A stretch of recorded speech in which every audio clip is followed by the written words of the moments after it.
কত বিক্রি করছো? 120 আসছে জনাব, কারণ কাপড়ের মান খুব ভালো, সহজে পাওয়া যায় না। তুমি কি নিয়ম জানো না এফেন্দি? হ্যাঁ, 100 আকচের কেনা মাল 110 আকচের বেশিতে বিক্রি করা সম্পূর্ণ নিষেধ। খরচ বেড়ে যায় কাজী এফেন্দি। এগুলো ফেরোজপুর থেকে আসে, ভালো তুলার তৈরি।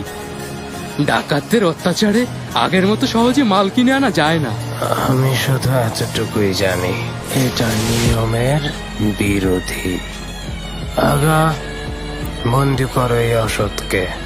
50 ঘা লাগাও যাতে ভবিষ্যতে মনে রাখে। কাজী এফেন্দি, ক্ষমা করুন, আর কখনো করব না। ক্ষমা করুন কাজী এফেন্দি। আগা, থামুন, ছেড়ে দিন, আগা।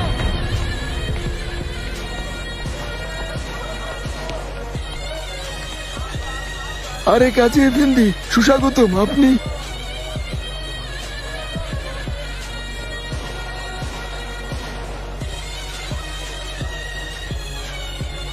এই জোড়া কত আছে? 30 আকচেতে বিক্রি করি, গরুর চামড়ার তৈরি। হ্যাঁ, মনে হয় না এটা গরুর চামড়ায় তৈরি।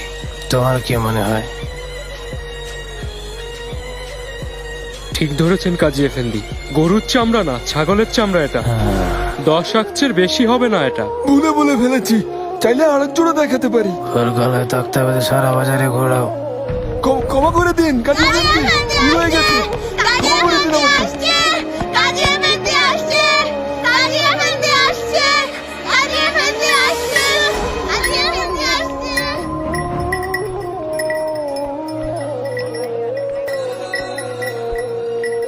মাত্র এই কয়টা রুটি?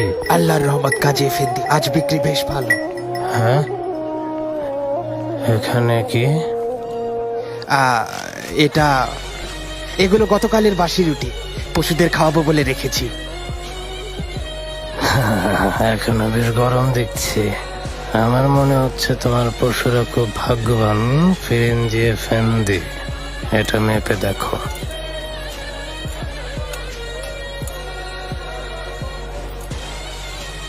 ওজনেও কম। দেখি এফেন্দি। কেমন সাদা রুটি বানিয়েছো। হ্যাঁ,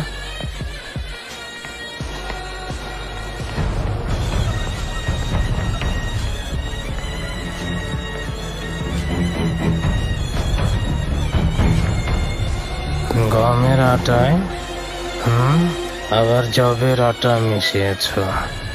সস্তার জিনিস বেশি দামে বিক্রি করো, আবার ওজনেও গন্ডগোল করো।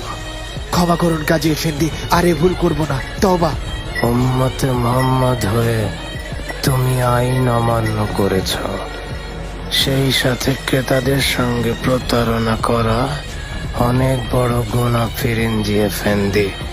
এর শাস্তি ভয়ানক। প্রবেশদ্বারে টাঙা ওকে, বাকিদেরও শিক্ষা হয়ে যাক। কাজী এফেন্দি, এই আমি তওবা করছি। কাজী এফেন্দি, ক্ষমা করুন। কাজী এফেন্দি, আর করবো না, ছেড়ে দিন। কাজী এফেন্দি, তওবা করছি, আর কখনো করবো না।